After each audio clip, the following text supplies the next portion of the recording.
I mean, that punch was rad. It was, but it's not enough.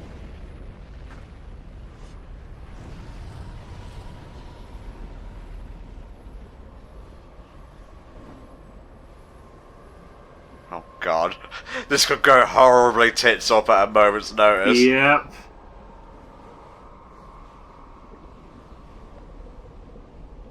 Stay away from the dark stuff, I'm guessing. I would presume so, yeah. Dead people everywhere. Oh wow. It's the sorrow all over again. We've made a lot of references to Metal Gear Solid in this playthrough, Jesus Christ. Well, it kind of takes after Metal Gear Solid a little bit. But I think Metal Gear lands the crazy tropes a little bit better. Yeah, just a little bit, yeah.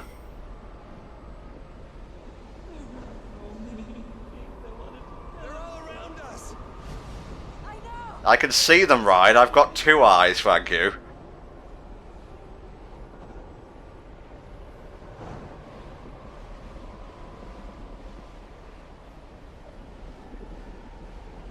Just keep walking and hope to God you're going the right way. You're seeing more and more souls, so I presume you're heading in the rough direction. I lost my baby. Have you seen him? No. No.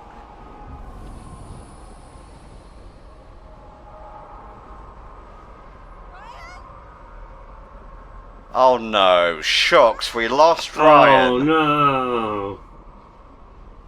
Guess we just gotta go all alone. Visual design of this place is crazy. Oh yeah. It's a nice change. Oh.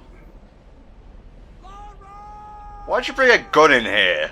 What good do you think it was gonna do you? It's probably gonna shoot the condenser or something. Reason with him. Yeah, he's got a gun, we don't. Yeah. You anymore. Your anger has changed you. I miss them. I miss them so much. I miss Spider-Man! Determined. Okay. Just gonna keep reasoning with him. The condenser must be destroyed. You know it's the only way. It's a special ghost gun, Jodie. I thought it would work.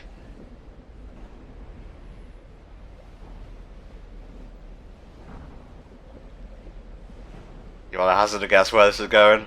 I mean, I've read ahead in the guide, so I know, but it's still... Yeah.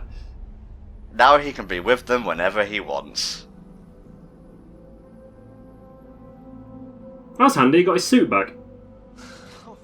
We forgive you for torturing us. I missed you so much. See, this is kind of sweet, I like this.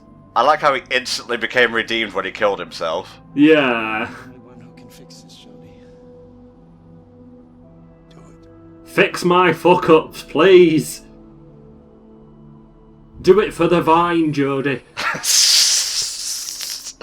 Okay. Jodie. Oh, hello. Wait, thanks for turning up just as Nathan killed himself. Come on.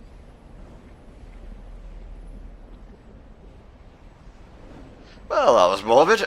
Yeah, meanwhile, we've got things to do.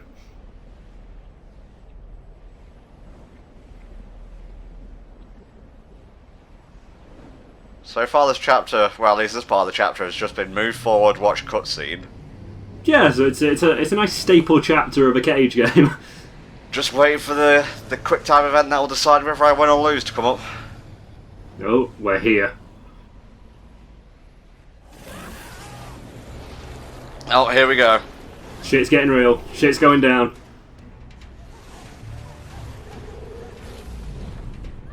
Nice. Gotta be ready here.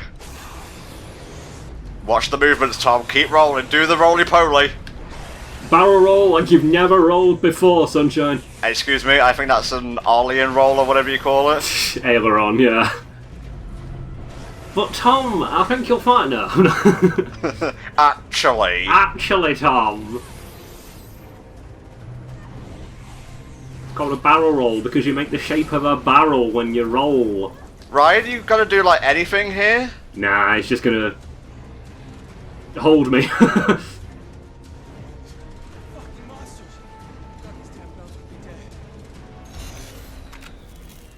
Oh, you had to say something, didn't you, Ryan? You had to say something. Fucking hell, Ryan. My containment field's not working. What? Sure. Check the panel. I'm checking it. I'm frantically pushing it. I'm getting so much sand in my face right now. I'm pretty sure it's not working.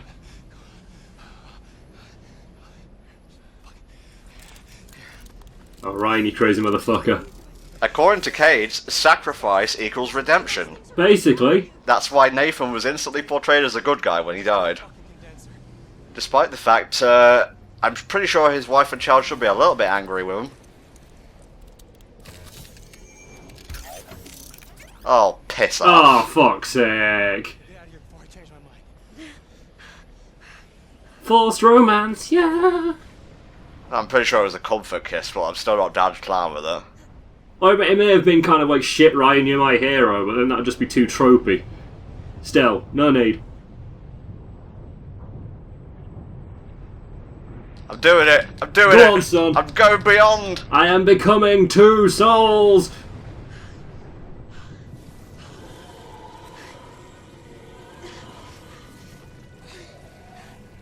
Dun dun dun dun dun dun dun dun. God, he's dead. Fuck him. Can we still punch him? Kind of busy doing something else right now. Ah, shame. It's too late. Oh, they're breaking out all the face buttons for this one. Oh yeah, you're getting full use of the controller here. This feels like an optical illusion. The closer I get, the further it is away. Oh, Salim. Oh shit. Oh god. Oh, no! Pretty sure I pressed L1. Shoulder buttons, no! It's alright, we're okay, we made it up. Go on, Tom, go on, son!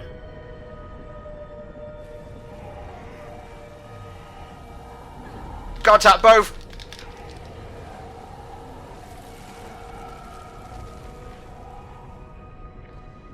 Kind of reverting back here.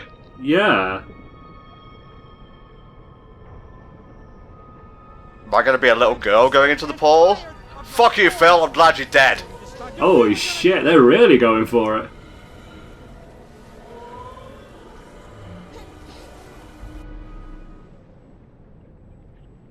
Right, it seems apt for child Joe to be the one to stop it. So yes, we know, Jodie got taken away at birth. And apparently there was a brother who died. Oh wow. Shit. Have you figured out the twist, viewers? Aiden. My twin. Your stand was your dead twin brother all along. Oh my god. Hence beyond two souls. Dun dun dun. Ooh.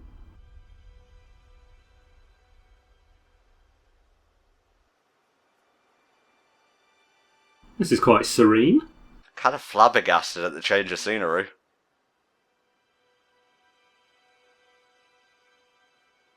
We couldn't leave each other. The giant naked baby is in front of us, did you? Yeah, I don't know what to say, really. It's kind of freaky. I loved you. And hated you for years. In a way, actually, it kind of makes sense, because they've had a very sibling relationship throughout the entire game. That kind of love-hate thing has been going on. Oh, no. I believe a choice will be presenting itself to us soon.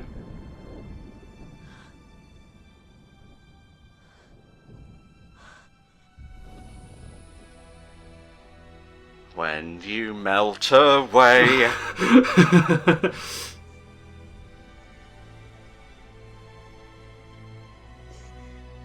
Lovely music in this book.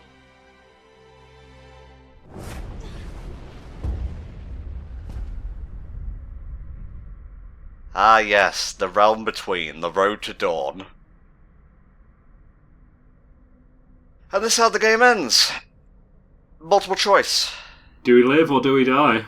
think it's best if I basically go over how the ending system works in Beyond Two Souls now, and it's a little bit complicated, at least for me to understand, because there's like 11 or so, give or take, but thankfully for me, one of our other members, FlamingClaw, who you will be hearing in the upcoming Sonic Lost World Wii U playthrough, has summarised the whole thing for me, so I'm just going to read it verbatim. The ending you'll get is mainly decided by what happens at the end of the Black Sun chapter. If you fail the QTEs while approaching the condenser, Jodie won't be able to stop the Black Sun in time, which will, essentially, trigger the apocalypse. You know, that old chestnut. If you succeed, the choices appear, and you can reach the good beyond ending, where, as we see, or will see, Jodie managed to shut down the condenser and save everyone but didn't make it out alive. Otherwise, if you'd rather have Jodie live, the life choice branches out into 4 multiple choice variants which decide who, if anyone, she'll live with. Alone, featuring Zoe, along with the crew from Homeless in Their Apartment, Jay from the Navajo chapter, or Ryan. There are some minor differences on these endings depending on who lived or who died throughout the game. For example, if Cole survived in the Black Sun chapter, there is a brief scene of him with a child's drawing, although the general outcome of these endings is basically the same. Thank you, Flame, you said it better than I ever could, mate. Props to you.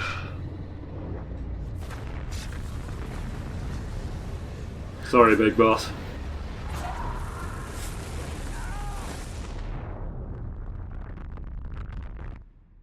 Well, at least it's over now. The rift has been closed, the space vagina is not open for business.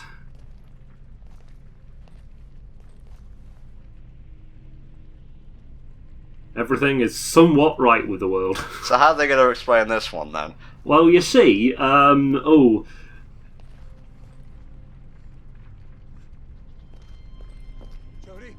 You're not going to find any signs of life. Wake up. Jodie, wake up. Jodie, wake up. Jodie, wake up. Can't hear you, I've gone beyond. La la la la la, can't hear you, Ryan.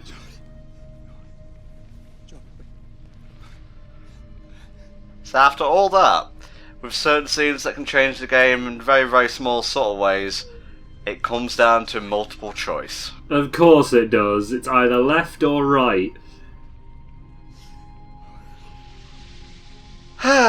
So, at least in terms of endings, Heavy Rain still wins out in the Sadness trilogy.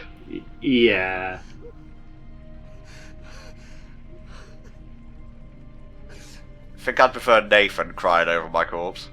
Yeah, to be honest. At least we had a connection.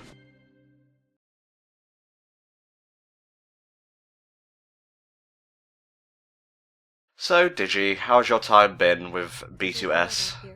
It's been Whole universe. okay, actually. I was, fully prepared to go into this, just being like, God, this is a crock of shit. And it still is.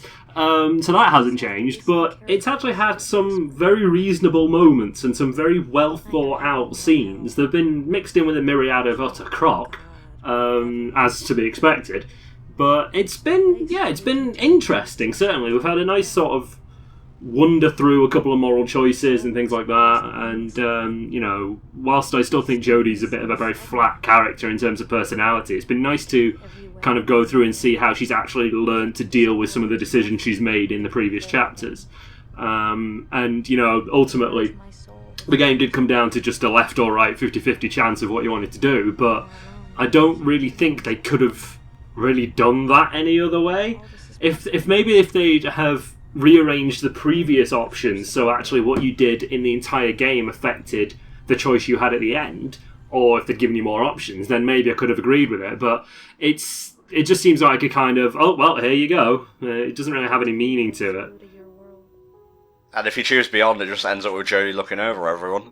Yeah, and I presume if you choose life, it's just her getting a new life. It's not really a kind of massive change between the two. But yeah, it's been alright actually. It's still been the kind of batshit stupidity that I walked into this playthrough expecting, but I'm not too unhappy with the game. No, I quite enjoyed it. Yeah. Okay. As for me, before I actually played the game, because obviously I said I'd watched LPs of it before, it was actually my least favourite of the Sadness trilogy. Like, it went Heavy Rain, Indigo Prophecy, Beyond Two Souls. Now that I've played it, I would actually put it above Indigo Prophecy. That has flat characters and not very intuitive game design. I feel it's very clunky, even if it does have some fun scenes in it. This has better controls, and I think it has better characters than the majority of the people in Heavy Rain. Like, I like Jodie and Nathan better than I do, say, Ethan or Madison, even if Scott and Norman Jaden are fucking based. But Heavy Rain ultimately has the better story, and that's what David Cage wants to sell his games on, the story. So, as for me, it goes Heavy Rain, Beyond Two Souls, Indigo Prophecy. I can agree with that, yeah. That's a pretty solid order. This story did not need to go as batshit as it did. No, there was no need for it to have... I mean, okay, stick with the ethereal otherworld, that's absolutely fine, because it makes for an interesting mechanic in Aiden, but you went a bit too far with it. Like, it was less of a kind of sort of spiritual exploration and more just, oh fuck, everything's gone to pot. It felt more like, rather than being an actual expression of how you can do, you know, another dimension and how the spirituality connects with the real world, it just felt more like Cage had taken about 7 kinds of drugs and written a story. It wasn't very well put together. It wasn't cohesive. Now, speaking of, the fact that you just jump around the timeline in and of itself is kind of crazy. And I know in the PS4 remaster of the game, there is an option to play through in chronological order, but that's not the game we're playing, so I have to judge it on its original merits. And as such, it's kind of a mess. I think played in order, it's a decent story. But again, Heavy Rain plays out much better, even if its characters are a bit flatter than Jodie or Nathan. Yeah, there's definitely kind of more substance to this, and yeah, I imagine if we played it in chronological order, it'd also probably make a lot more sense, because you've not lost that kind of bizarre flow of the story, whereas playing it now in chapter order, not chronological order, you kind of get a big chunk of story from when she was 23, and then you're suddenly back to when she was 8, and you've lost that chunk of story, and you're now on a new one. So by the time you get back to where you were in the timeline, in the chronological timeline, you've forgotten entirely what happened, why things are happening. And I think it's that kind of reason that I don't really appreciate this kind of gameplay where you're jumping through timelines, because you just can't sit down and kind of process the plot and the story, because you're just too busy being thrown from one end of it to another. This is Tuesday's baby, right? Yes. That I actually kind of like, the fact that Jodie is watching over Tuesday's kid. What was Tuesday's real name again? Oh shit. Whispers in the dark. Because I think her kid was Zoe, I think. That it'll all go away.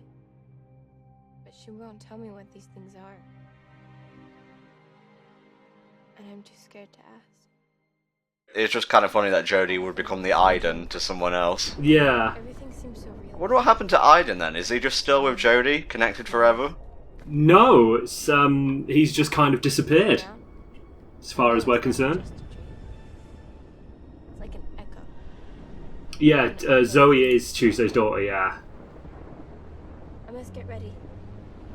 I know there's not much time. There's only one thing I can be sure of. How many condensers are these fucks gonna make? Oh, God. And there we go.